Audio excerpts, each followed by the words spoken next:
Centre ಅಲ್ಲ sir, ತಾಯಿ ಮಗನನ್ನು ರಿಪೇರಿಗೆ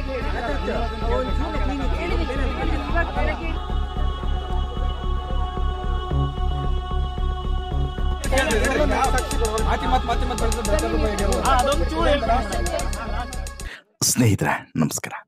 ಇದು ನಾನಿವತ್ತು ಹೇಳ್ತಿರುವಂಥ ಸುದ್ದಿ ಇದೆಯಲ್ಲ, ಇದಕ್ಕೆ 3 ಆಯಾಮಗಳಿದ್ದಾವೆ ಸ್ನೇಹಿತರೆ. ಇದು ಗಂಭೀರವಾದಂಥ ಪ್ರಕರಣ, ತುಂಬ ಗಂಭೀರವಾದಂಥ ಪ್ರಕರಣ. ಆದರೆ ಈ ಮಲೆನಾಡಿನ ಭಾಗದಲ್ಲಿ ಇಂತಹ ಪ್ರಕರಣಗಳು ನಡೀತಾ ಇರುವಾಗ ಸಹಜವಾಗಿ ಆತಂಕಗಳು ಕೂಡ ಹೆಚ್ಚಾಗುತ್ತೆ.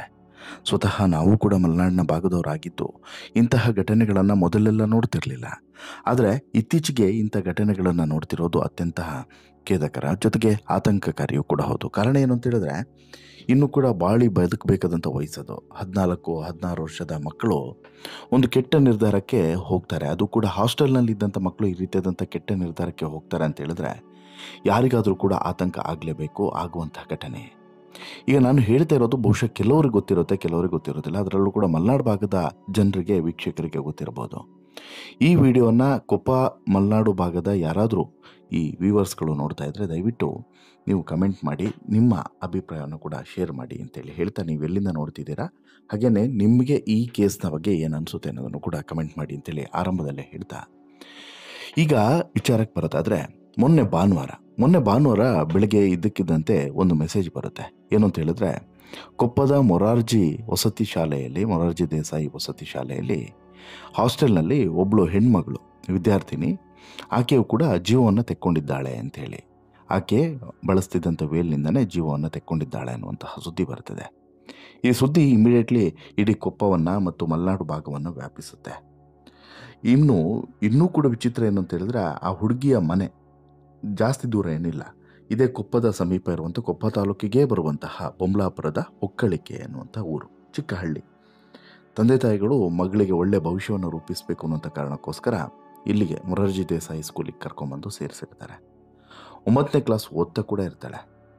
ಆಕೆ ಇದ್ದಕ್ಕಿದ್ದಂತೆ ರಾತ್ರಿ ಏನಾಯಿತೋ ಏನೋ ಗೊತ್ತಿಲ್ಲ, ಮೈ ಮೇಲೆ ಒಂದು ಜಾಕೆಟ್ ಇದೆ, ಸ್ವೆಟರ್, ಚಳಿಗಾಲದ ಜಾಕೆಟ್ ಇದೆ, ಒಳಗೆ ನೀಟಾಗಿ ಡ್ರೆಸ್ಸನ್ನು ಮಾಡಿದ್ದಾಳೆ. ಹಾಗೆಯೇ ಆಕೆಯೇ ಬಳಸ್ತಿದ್ದಂಥ ವೇಲನ್ನು ತಗೊಂಡು ಬಂದಿದ್ದಾಳೆ.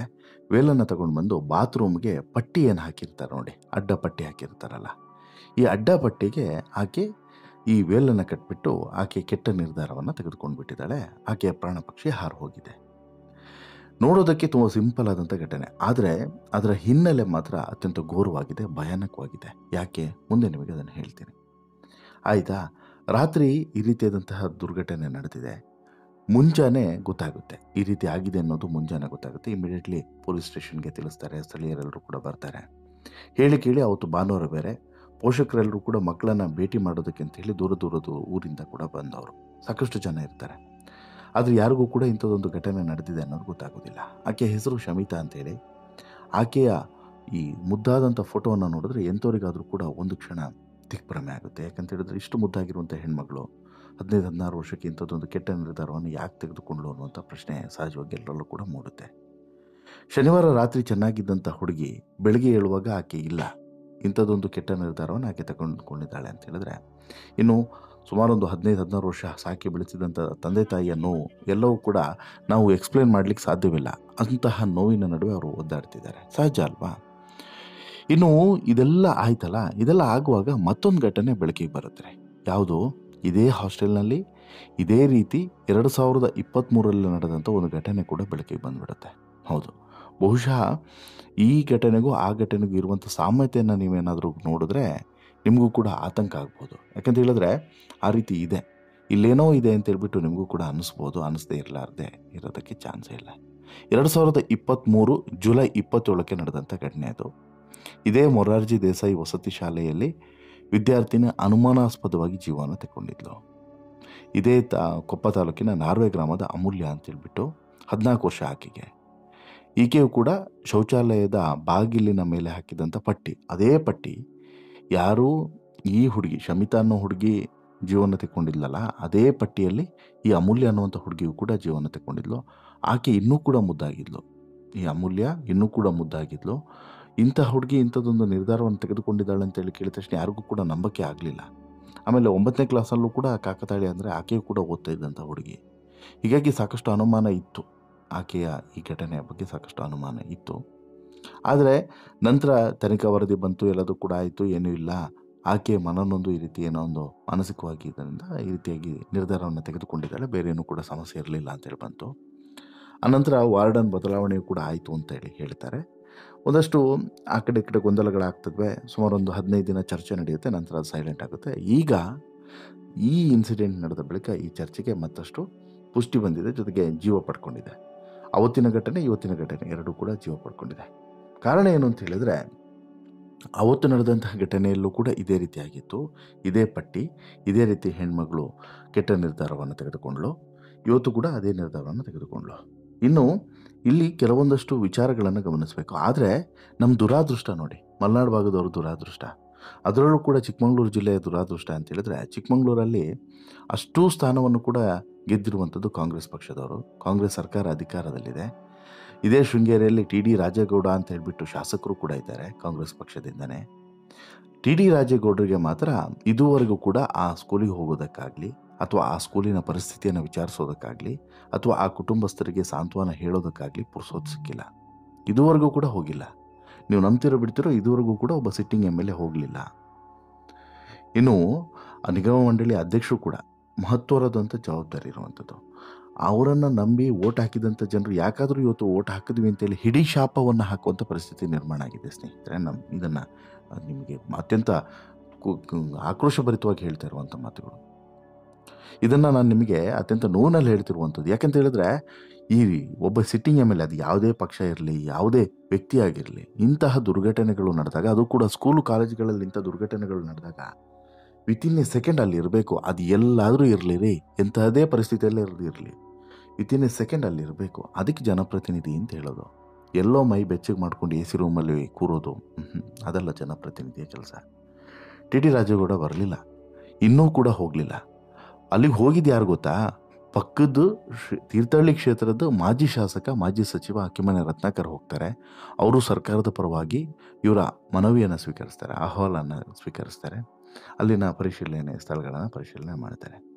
ಅದು ಬಿಟ್ಟರೆ ಇನ್ನು ಈ ಶಾಸಕರಿಗೆ ಮಾತ್ರ ಪುರ್ಸೋತಿರಲಿಲ್ಲ. ಯಾರು? ಈ ಭಾಗದ ಶಾಸಕರಿಗೆ, ಶೃಂಗೇರಿ ಕ್ಷೇತ್ರದ ಟಿ ಡಿ ರಾಜೇಗೌಡರಿಗೆ ಮಾತ್ರ ಪುರ್ಸೋತು ಸಿಕ್ಕಿಲ್ಲ. ಮಾಜಿ ಶಾಸಕರು ಹೋಗಿದ್ದಾರೆ, ಸ್ಥಳೀಯ ಮುಖಂಡರು ಹೋಗಿದ್ದಾರೆ, SP ಕೂಡ ಬಂದು ಭೇಟಿಯನ್ನು ಕೊಟ್ಟಿದ್ದಾರೆ.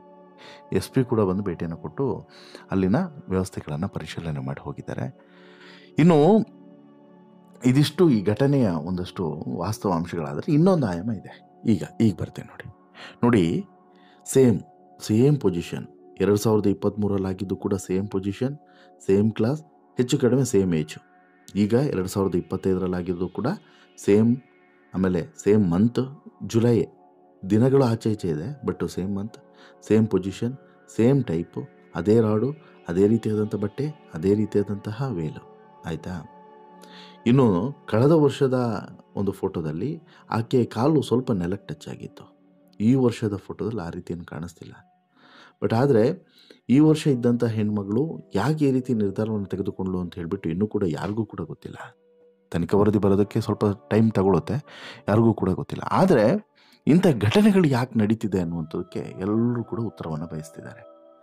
ಅಂದರೆ ಮಲೆನಾಡಂತಹ ಭಾಗ ಸೂಕ್ಷ್ಮ ಪ್ರದೇಶ ಅಂತೇಳಿ ಎಲ್ಲರೂ ಕೂಡ ಭಾವಿಸ್ತಾರೆ.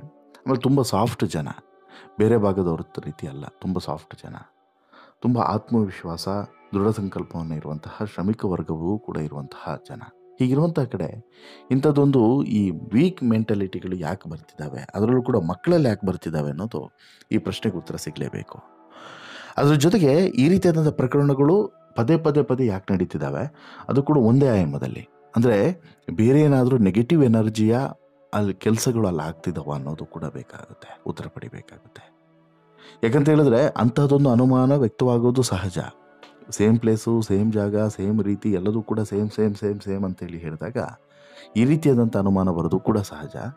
ಅಥವಾ ಆ ಹೆಣ್ಣು ಮಕ್ಕಳಿದ್ದೇ ಏನಾದರೂ ಬೇರೆ ಸಮಸ್ಯೆಗಳಿತ್ವಾ, ಮಾನಸಿಕವಾಗಿ ಏನಾದರೂ ಸಮಸ್ಯೆಗಳಿತ್ತ, ಅಥವಾ ಅಲ್ಲಿನ ಆಡಳಿತ ಮಂಡಳಿಯಿತ್ತು, ಅಥವಾ ಸ್ಕೂಲ್ನಲ್ಲಿ ಬೇರೆ ಏನಾದರೂ, ಅಥವಾ ಸಹಪಾಠಿಗಳಿಂದ ಏನಾದರೂ ತೊಂದರೆ ಇತ್ತ, ಈ ಎಲ್ಲ ಆಯಾಮಗಳಲ್ಲೂ ಕೂಡ, ಅಥವಾ ಒತ್ತಡ, ಯಾರಿಂದ ಏನಾದರೂ ಒತ್ತಡ ಇತ್ತ, ಈ ಆಯಾಮದಲ್ಲೂ ಕೂಡ ತನಿಖೆಗಳು ನಡೀಲೇಬೇಕಾಗುತ್ತೆ. ಎಲ್ಲ ಆಯಾಮದಲ್ಲೂ ಕೂಡ ತನಿಖೆಯನ್ನು ನಡೆದು ಅಂತಿಮವಾಗಿ ತನಿಖಾ ವರದಿ ಏನು ಬರುತ್ತೆ ಅದರ ಮೇಲೆ ಎಲ್ಲ ವಿಚಾರಗಳ ಸ್ವಲ್ಪ ಸಂಗತಿಗಳು ಹೊರಗಡೆ ಬರ್ಬೋದು.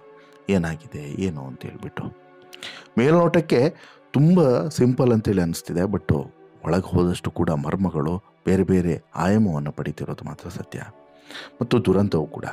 ಇದಕ್ಕೆ ಉತ್ತರ ಸಿಗಬೇಕಾಗಿದ್ದು ಯಾರಿಂದ, ಹೇಗೆ, ಇದರ ಹೊಣೆಯನ್ನು ಯಾರು ಹೊರಬೇಕು? ಅಧಿಕಾರಿಗಳು ಅಥವಾ ಇಲ್ಲಿನ ಆಡಳಿತ ಮಂಡಳಿಯೋ, ಸ್ಥಳೀಯ ಜನಪ್ರತಿನಿಧಿಗಳೋ, ಅಥವಾ ಇಲಾಖೆನೋ, ಪೊಲೀಸ್ ಇಲಾಖೆನೋ? ಗೊತ್ತಿಲ್ಲ. ಯಾರೂ ಕೂಡ ಉತ್ತರ ಕೊಡುವಂತಹ ಪರಿಸ್ಥಿತಿಯಲ್ಲೂ ಕೂಡ ಇಲ್ಲ. ದುರಂತ. ಆದರೆ ಇಂತಹ ಘಟನೆಗಳು ನಿಲ್ಲೋದು ಯಾವಾಗ ಅನ್ನೋದು ಮಲೆನಾಡಿಗರ ಪ್ರಶ್ನೆ, ಈ ಕೊಪ್ಪದವರ ಪ್ರಶ್ನೆ. ಈ ಪ್ರಶ್ನೆಗೆ ಉತ್ತರ ಸಿಗುತ್ತಾ? ಅದು ಈಗ ಕಾದು ನೋಡಬೇಕು.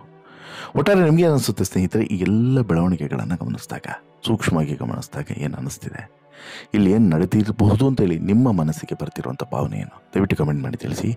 ಜೊತೆಗೆ ಈ ಶೋ ಇಷ್ಟ ಆಯಿತು ಅಂತ ಹೇಳಿದ್ರೆ ಲೈಕ್ ಮಾಡಿ, ಶೇರ್ ಮಾಡಿ, ಚಾನಲ್ಗೆ ಸಬ್ಸ್ಕ್ರೈಬ್ ಆಗೋದನ್ನು ಮರಿಬೇಡಿ. ಧನ್ಯವಾದ.